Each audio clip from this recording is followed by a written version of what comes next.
Hello everybody, সকলোকে job master Assam চেনেলটোলৈ স্বাগতম জনাইছো। আশা কৰো সকলোৰে ভাল। আজি আমি আলোচনা কৰিম ৰাষ্ট্ৰীয় তাপ শক্তি নিগম লিমিটেডে মুকলি কৰা 80টা পদৰ বিষয়ে।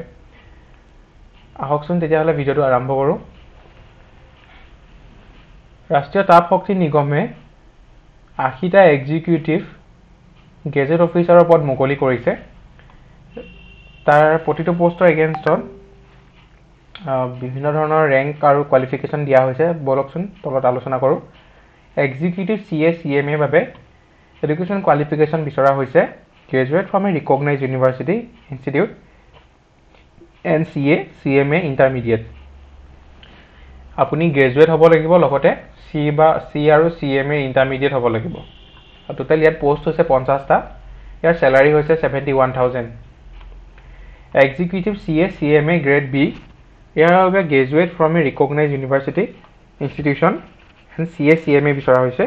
ইয়াৰ টোটেল পোষ্ট হৈছে 20টা। চেলাৰী হৈছে 90,000 টকা।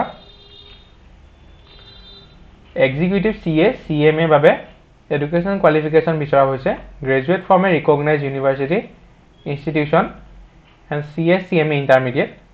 ইয়াৰ বাবে টোটেল পোষ্ট হৈছে 10টা। ইয়াৰ চেলাৰী হৈছে 1,25,000 টকা। প্ৰতিটো পোষ্টৰ বাবে এজ লিমিট বেলেগ বেলেগ ধৰণে দিয়া হৈছে।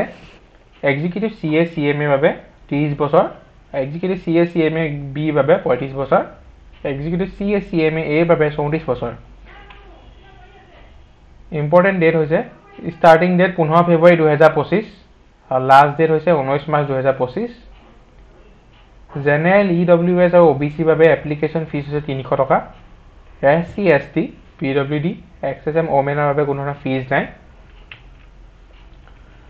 যথেষ্ট ভাল ৰেসপেক্টেড জব হয়। আপোনালোকে সকলোৱে ইয়াৰ বাবে এপ্লাই কৰিব যিসকল আগ্ৰহী হয়।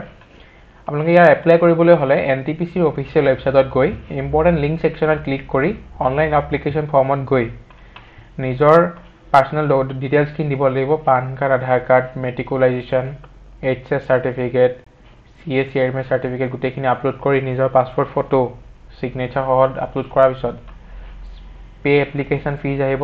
যিসকলৰ নাহে তেওঁলোকে ডাইৰেক্ট ছাবমিট কৰিব।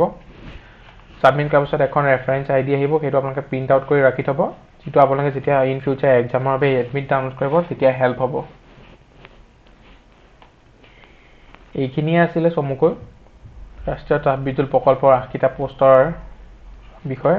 যদি ভিডিঅ'টো চাই ভাল পালে তেন্তে লাইক কৰিব, শ্বেয়াৰ কৰিব। ধন্যবাদ।